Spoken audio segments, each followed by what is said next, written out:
사무엘상 21장 1절부터 6절까지 말씀을 봉독하겠습니다. 다윗이 노베 가서 제사장 아히멜렉에게 이르니 아히멜렉이 떨며 다윗을 영접하여 그에게 이르되 어찌하여 내가 홀로 있고 함께하는 자가 아무도 없느냐 하니 다윗이 제사장 아히멜렉에게 이르되 왕이 내게 이를 명령하고 이르시기를 내가 너를 보내는 것과 내게 명령한 일은 아무것도 사람에게 알리지 말라 하시기로 내가 나의 소년들을 이러이러한 곳으로 오라고 말하였나이다. 이 당신의 수중에 무엇이 있나이까? 떡 5덩이나 무엇이나 있는 대로 내 손에 주소서 하니 제사장이 다윗에게 대답하여 이르되 보통 떡은 내 수중에 없으나 거룩한 떡은 있나니 그 소년들이 여자를 가까이만 하지 아니하였으면 주리라 하는지라. 다윗이 제사장에게 대답하여 이르되 우리가 참으로 3일 동안이나 여자를 가까이 하지 아니하였나이다. 내가 떠난 길이 보통 여행이라도 소년들의 그릇이 성결하겠거든 하물며 오늘 그들의 그릇이 성결하지 아니하겠나이까 하매 제사장이 그 거룩한 떡을 주었으니 거기는 진설병 곧 여호와 앞에서 물려낸 떡밖에 없음이라. 이 떡은 더운 떡을 드리는 날에 물려낸 것이더라. 이제 다윗은 망명 생활을 시작하게 됩니다. 요나단이 그 부친 사울이 다윗을 죽이려고 하는 그 의도와 그 집념이 강한 것을 확인하고 다윗에게 알려주었고 다윗은 이제 도망자의 신세가 되고 맙니다. 그가 너무 급히 그 도망을 쳐서 지금 이 높당에 있는 아히멜렉 제사장에까지 온 장면입니다. 같이 온 그를 따르는 수하들도 좀 있지만 얼마나 그 경황이 없었는지 아무런 식량도 무기도 갖고 오지 못했습니다. 그래서 제사장에게 와서 이제 떡을 좀 달라 하는 장면입니다. 제사장이 보통 줄 떡이 없고 진설병밖에 없노라 하는 이제 대답을 하는 장면인데, 이 진설병이라는 것은 그 성전 지성소에 그 상위에 매 안식일마다 펴놓는 떡입니다. 그러니까 늘 그 떡이 두 줄로 12개가 이스라엘 12지파를 의미하는 것으로 매 안식일마다 펴놨다가 이제 그걸 물리면 이제 제사장만 먹어야 되는 그런 떡입니다.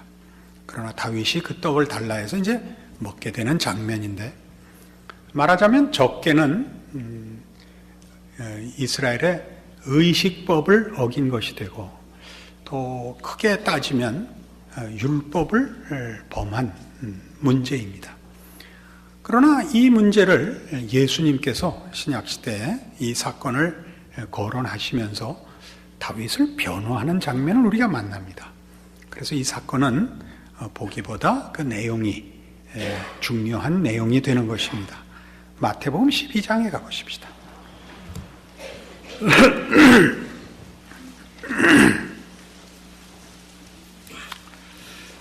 마태복음 12장 1절. 그때 예수께서 안식일에 밀밭 사이로 가실새 제자들이 시장하여 이삭을 잘라 먹으니 바리새인들이 보고 예수께 말하되 보시오 당신의 제자들이 안식일에 하지 못할 일을 하나이다. 예수께서 이르시되 다윗이 자기와 그 함께한 자들이 시장할 때 한 일을 잊지 못하였느냐. 그가 하나님의 전에 들어가서 제사장 외에는 자기나 그 함께한 자들이 먹어서는 안 되는 진설병을 먹지 아니하였느냐. 또 안식일에 제사장들이 성전 안에서 안식을 범하여도 죄가 없음을 너희가 율법에서 읽지 못하였느냐. 내가 너희에게 이르노니 성전보다 더 큰 이가 여기 있느니라. 나는 자비를 원하고 제사를 원하지 아니하노라 하신 뜻을 너희가 알았더라면 무죄한 자를 정죄하지 아니하였으리라. 인자는 안식일의 주인이니라. 그래서 이 다윗이 범한 것이 지금 예수님 제자들이 잘못한 안식일에 그 이삭을 잘라 먹은 일에 대한 바리새인들의 고소에 대한 답변으로 인용되고 있습니다. 다 같이 율법을 범한 죄라면 죄인데 예수님께서 괜찮다라고 얘기하시는 것이죠. 그 이유는 나는 자비를 원하고 제사를 원치 아니하기 때문이다 이며 인자가 안식일의 주인이라 하는 것으로 답을 대신하고 있습니다. 그래서 우리가 이 문제를 소위 기독교 신앙에서 자주 오해되고 또 충분하게 성도들이 이해하지 못하는 율법과 은혜라는 주제로 오늘 이 사건을 좀 풀어나갈 필요를 느낍니다. 로마서 7장으로 가보십시다. 로마서 7장 247페이지 신약성경입니다. 7절 보시면 그런즉 우리가 무슨 말을 하리요? 율법이 죄냐? 그럴 수 없느니라. 율법으로 말미암지 않고는 내가 죄를 알지 못하였으니 곧 율법이 탐내지 말라 하지 아니하였더라면 내가 탐심을 알지 못하였으리라. 그러나 죄가 기회를 타서 계명으로 말미암아 내 속에서 온갖 탐심을 이루었나니 이는 율법이 없으면 죄가 죽은 것임이라. 전에 율법을 깨닫지 못했을 때에는 내가 살았더니 계명이 이름에 죄는 살아나고 나는 죽었도다. 생명에 이르게 할 그 계명이 내게 대하여 도리어 사망에 이르게 하는 것이 되었도다. 율법의 문제가 뭐냐? 7장의 이야기입니다. 율법은 그 자체로 죄가 아니며 율법은 선하고 옳은 것인데 그 옳다는 것은 율법이 탐내지 말라 하는 말로 탐심이 죄라는 것을 가르쳐줬다는 의미에서도 옳습니다.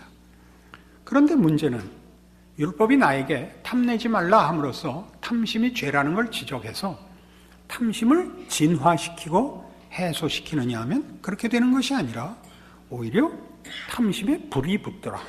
이게 문제죠. 율법에 문제가 있는 게 아니라 율법이 등장하자 죄가 살아나고 나는 죽더라 이겁니다. 내가 살고 죄가 죽어야 되는데 그 반대 현상이 일어나더라.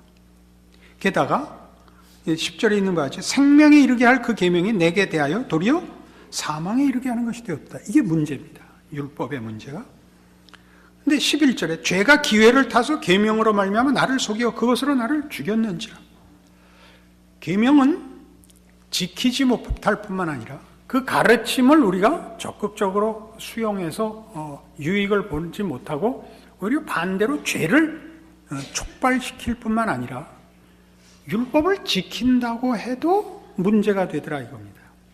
이게 사도 바울에게는 특별한 자기 경험에 의한 확인입니다. 먼저 앞에 것부터 좀 더 자세히 하고 넘어가죠. 죄가 율법이 죄를 지적하고 죄를 깨우치고 그러나 죄를 진화시키지 못한다는 것은 우리 모두가 알고 있는 사실입니다. 가장 소극적으로 잘못을 저질러도 소극적인 형편에도 어떤 게 있느냐 하면 율법을 가지고 그 옳은 것을 자기에게 적용하지 않고 타인을 심판하는 데만 씁니다. 그러니까 우리가 율법을 사용하는 것은 자신의 선과 의를 위한 것이 아니고 사람을 잡기 위해서만 쓰지 자신에게 적용하는 사람은 없습니다.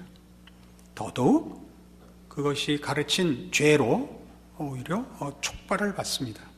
그러나 두 번째 얘기하는 죄가 기회를 타서 계명으로 말미암아 나를 속였다 하는 부분은 더 의미심장합니다. 이 율법은 지켜도 문제입니다. 그거는 별로 이해스럽지 않죠. 어떻게 율법을 지켜도 문제냐. 사도 바울의 전 생애에 걸친 깨우침입니다. 그가 율법을 지키고 하나님을 편든다는 마음으로 예수와 그를 따르는 자들을 죽였던 것입니다. 놀랍죠? 왜요? 율법을 지키면 선해지는 것이 아니고 하나님께로 찾아가는 것이 아니라 자기 의만 생기더라 이겁니다. 율법을 지켜봤자 하나님을 찾게 되지는 않더라 이겁니다. 그래서 이 로마서 7장이 하는 얘기는 뭐냐면 율법이 잘못된 것이 아니라 죄가 문제다 이거죠. 그게 이제 나오는 얘기입니다. 자, 12절. 이로 보건대 율법은 거룩하고 계명도 거룩하고 의로우며 선한도다. 그런즉 선한 것이 내게 사망이 되었느냐? 그럴 수 없느니라. 오직 죄가 죄로 드러나기 위하여 선한 그것으로 말미암아 나를 죽게 만들었으니 이는 계명으로 말미암아 죄로 심히 죄되게 하려 하며. 그럼 율법이 잘못이냐? 아니다. 그럼 뭐 때문에 율법이 제 기능을 못하느냐? 죄 때문이다. 이렇게 이제 죄의 위치가 드러나고 있습니다. 14절, 우리가 율법은 신령한 줄 알거니와 나는 육신에 속하여 죄 아래 팔렸도다.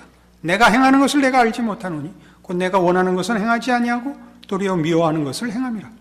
만일 내가 원하지 아니하는 그것을 행하면 내가 이로써 율법이 선한 것을 시인하노니 이제는 그것을 행하는 자가 내가 아니요 내 속에 거하는 죄니라. 내 속 곧 내 육신에 선한 것이 거하지 아니하는 줄 아노니 원함은 내게 있으나 선을 행하는 것은 없노라. 내가 원하는 바 선을 행하지 아니하고 도리어 원하지 아니하는 바 악을 행하는도다. 만일 내가 원하지 아니하는 그것을 하면 이를 행하는 자는 내가 아니요 내 속에 거하는 죄니라. 그러므로 내가 한 법을 깨달았노니 곧 선을 행하기 원하는 나에게 악이 함께 있는 것이로다. 내 속 사람으로는 하나님의 법을 즐거워하되 내 지체 속에서 한 다른 법이 내 마음의 법과 싸워 내 지체 속에 있는 죄의 법으로 나를 사로잡아 오는 것을 보는도다. 자, 이건 이제 대부분의 성도들이 이 문제를 신앙인의 내적 갈등으로 이해를 하고 있습니다. 그 국면이 없는 것은 아닙니다. 신자의 내적 갈등도 여기에 포함이 됩니다. 그러나 로마서 7장이 하려는 얘기는 뭐냐면 이 문제가 신자의 도덕적 곤경, 도덕적 갈등을 지금 그리고 있는 것이 아닙니다. 로마서 7장이 하고자 하는 얘기는 뭐냐면 내가 소원한다 할지라도, 내가 의와 선을 추구한다 할지라도 죄 권세 아래 있기 때문에 내가 원하는 것을 내 마음대로 할 수 없이 죄의 권세 아래 복종될 수밖에 없다는 처지를 말하고 있는 것입니다. 그러니까 율법 아래 있다라고 보통 얘기하는 것은 어떤 개념이냐면, 그러니까 율법을 기준으로 책임으로 살아야 한다는 뜻이 되고, 그때 율법을 책임으로 산다는 것은 내가 나를 책임져야 하는 입장에 있는 영역, 그런 통치 질서를 말하는 겁니다. 그런데 인간은 자기가 자기를 주장하는 중립지대나 독립지대에 살지는 않습니다. 인간은 하나님의 통치 아래 있거나 죄의 통치 아래 있을 뿐입니다.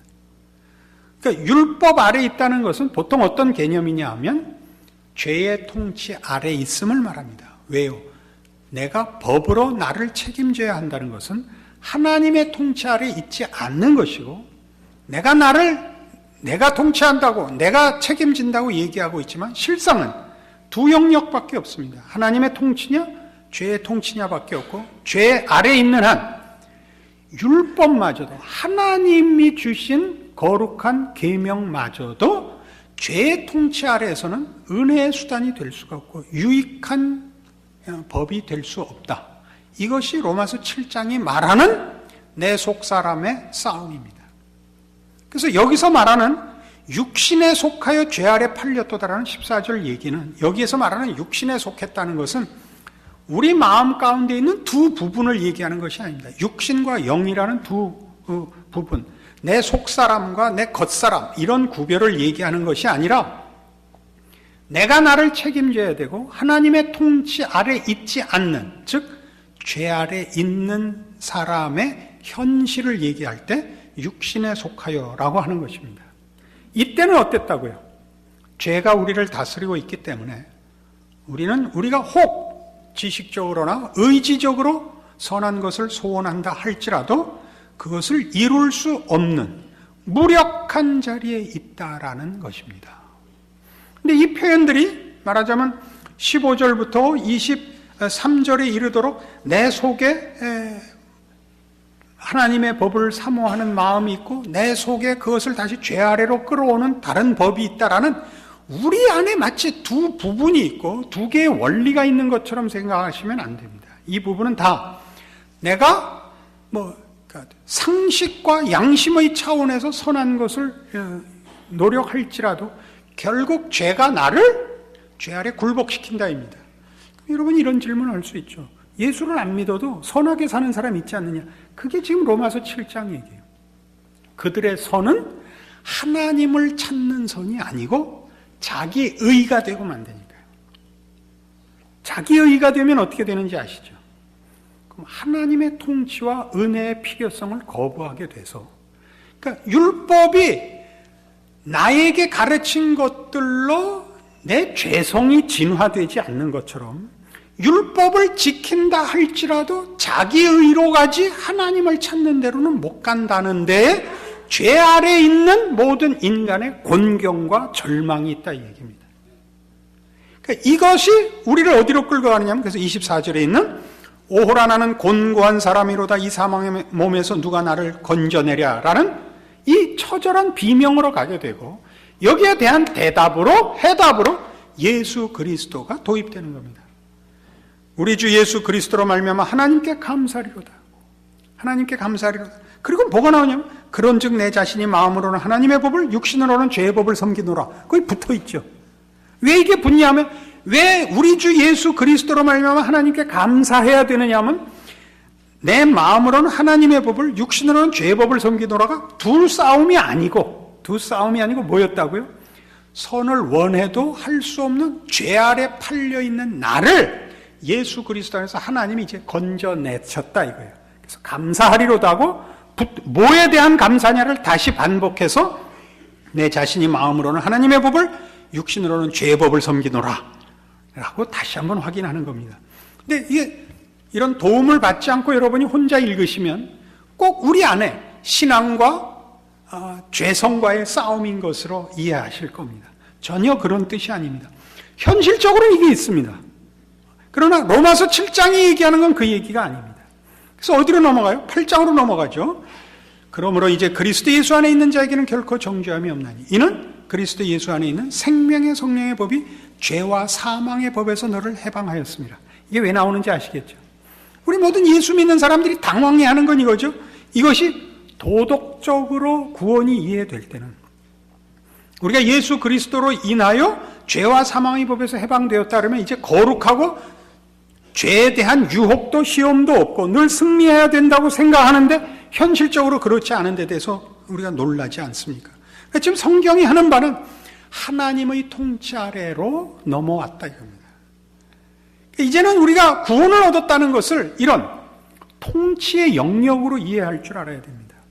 어떤 자리에 있었는데 죄가 통치하는 자리에 있다가 하나님이 통치하는 은혜 아래에 온 것입니다.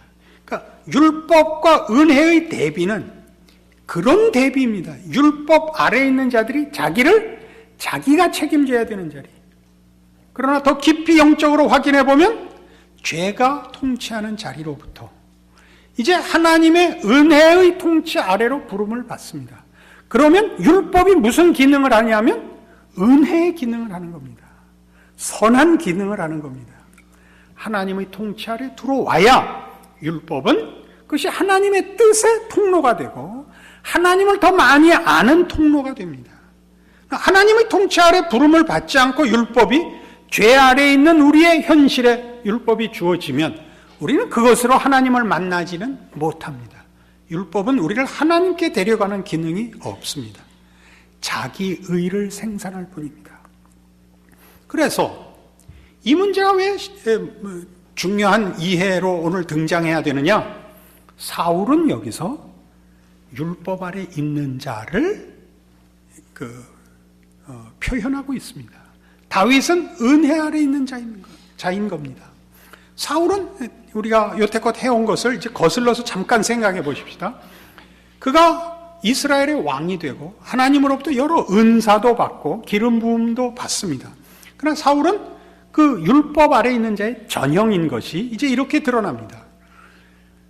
그가 왕이 되고 처음 블레셋을 크게 물리쳐 하나님이 세운 이스라엘의 왕인 것을 증명합니다. 그러나 블레셋과의 전쟁은 계속됩니다. 그래서 14장에 이스라엘이 블레셋과 전쟁을 하고 있는데 그 교착 상태에 빠집니다. 전쟁이 길어지고 서로 이제 어느 쪽이 우세를 점하고 있지 못한데 어느 날 그 아들 되는 요나단이 그 정찰 겸 해서 그 적진에 들어갔다가 그 일이 계기가 되어서 큰 승기를 이스라엘이 잡게 됩니다.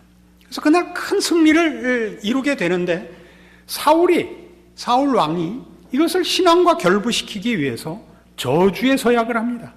오늘은 나 금식해라. 오늘 뭘 먹는 사람은 하나님 앞에 저주를 받을 것이다. 라고 저주의 서약을 했는데 요나단은 그 서약을 못 들었습니다. 제일 먼저 치고 들어갔기 때문에. 그래서 요나단은 싸우다가 그 숲속에서 그 꿀을 보게 돼서 아마 석청이었을 가능성이 있죠. 그 꿀을 좀 먹었더니 그 힘이 났죠. 그 성경적 표현으로 눈이 밝아졌습니다. 근데 나중에 이제 아버지가 오늘 금식을 선포하고 저주의 서약을 했다는 걸 알게 됩니다. 요나단이 불평을 하죠. 오늘 같은 날 왜 하필 금식을 시키는가? 오늘 같은 날 음식 많이 먹고 승리를 더 크게 결과시켜야지 이게 무슨 일인가?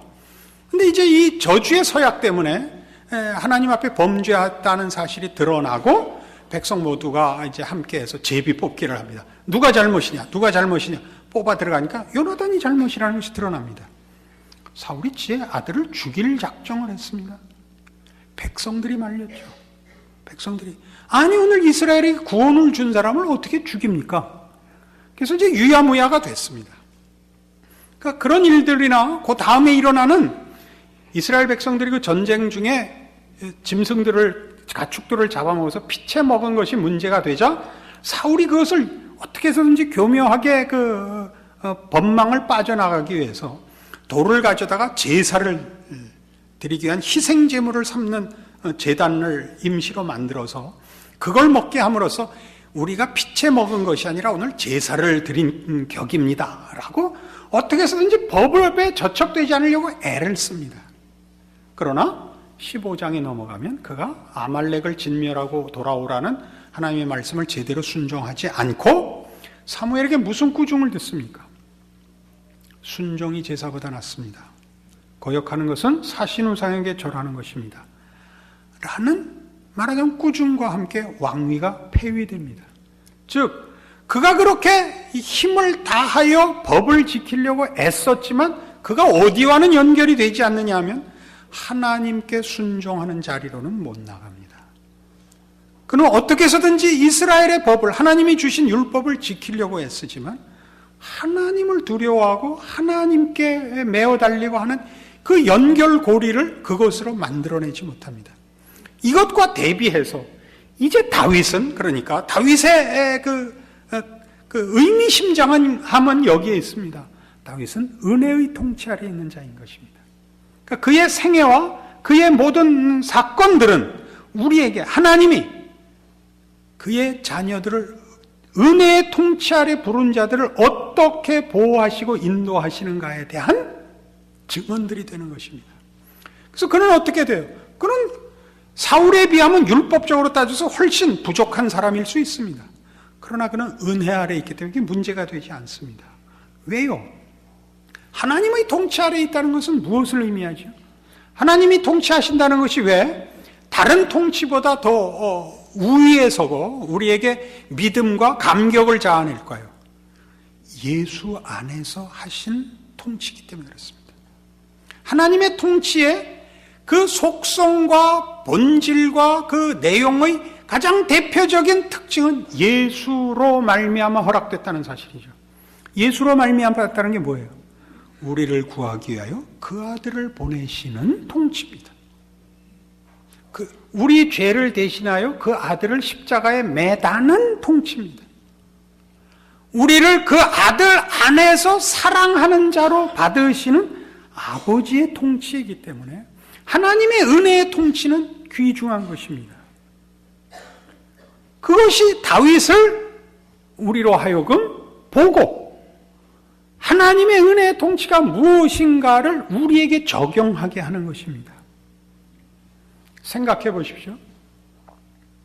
솔로몬이 왕이 됐을 때 그가 하나님 앞에 나가 기도를 합니다. 하나님이 이렇게 묻죠. 무엇을 주기를 원하느냐? 무슨 왕의 권력, 왕의 부 혹은 장수 이런 것을 구하지 않고 솔로몬이 뭘 구했죠? 지혜를 구했습니다. 여기서 말하는 지혜는 우리 보통 얘기하는 그 지혜로운 지식 같은 것 아닙니다. 보통 얘기하는 것 아닙니다. 그가 말하는 지혜는 어떤 거냐면 나는 어린아이라 백성 앞에 출입할 줄을 알지 못하니 지혜를 주십시오. 백성 앞에 출입한다는 것은 이스라엘은 신정국가고 이스라엘 백성을 하나님의 뜻대로 인도할 책임을 왕이 가지는 겁니다. 저들을 하나님의 뜻에 맞게 인도할 실력을 주십시오가 지혜입니다. 그래서 하나님이 기뻐하시죠. 네가 무병장수를 원하지도 않고 부귀영화를 원하지도 않고 지혜를 구하였으니 너 참 기특하다. 내가 지혜도 주고 물론 부귀영화도 네게 주겠다가 됐죠. 그래서 솔로몬이 지혜롭다는 것이 어떻게 증명이 됐죠? 그 재판으로 증명이 됐습니다. 두 어머니가 같은 날 애를 낳는데 한 어머니가 잠자다 깔아 죽였죠. 그러니까 옆에 있는 살아있는 아이를 데려오고 지 죽은 아이를 저쪽에 갖다 눕혀가지고 자기 아기라고 우겼는데 생모가 못 알아볼 리가 있습니까? 내 아이라. 서로 싸움이 붙어서 결국 솔로몬에게까지 왔습니다. 솔로몬이 어떻게 판정했습니까? 서로 자기 아이라고 하니 반을 잘라서 나눠줘라. 그러자 생모가 어떻게 했습니까? 아닙니다. 저 여인에게 주십시오. 내 아이 아닙니다. 그랬더니 솔로몬이 잘하였도다. 그러면 이 여인 것이 맞는 모양이니 네가 가지고 가라. 그랬습니까? 안 그랬죠? 저 사람이 생모다. 이 거짓말한 자를 죽여라가 됐죠. 그게 무슨 의미입니까? 하나님의 지혜. 솔로몬이 하나님께 구하여 받은 지혜, 하나님의 통치의 핵심. 그는 생명을 돌보시는 부모의 마음을 가진 통치자란 말입니다. 그러니까 다윗이 진설병을 얻어먹었는데 너 죄졌어? 이렇게 따지고 들어오는 하나님이 아니라 지금은 너 배고픈 때다. 진설병 제사장만 먹는 법규보다 이게 더 중요하다. 자비보다, 그러니까 제사보다 자비가 우선한다. 이게 하나님의 통치요. 다윗의 생애가 이 하나님의 통치 아래 있음으로써 그의 생애의 영광과 승리가 결과되는 것입니다. 그것은 다윗 얘기가 아니고 우리 모두의 얘기다 이겁니다. 우리 모두의 얘기다. 기독교 신앙이라는 것은 우리의 능력이나 우리의 도덕성으로 기준하거나 쌓거나 하는 싸움이 아닙니다.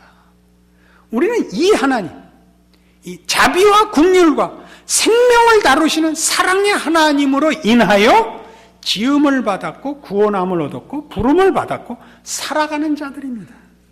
그에게 우리의 모든 신뢰와 소원과 힘과 근거가 있는 것입니다. 물론 우리가 이 은혜 왕국에 있다고 해서 우리가 감히 나태하거나 자만해서는 안 됩니다. 그러나 그것은 법의 문제도 정죄의 문제도 아니고 사랑의 관계에서 주고받는 관계의 책임들입니다. 그리고 이런 일들이 하나님의 어떠하심에 근거하여 허락되었고 우리 인생이 그 하나님의 이 거룩하신 이 자비와 사랑에 근거하여 우리 인생이 존재하고 있고 우리의 믿음이 유효하다는 것을 아는데 오늘 말씀에 참다운 가치가 있는 것입니다.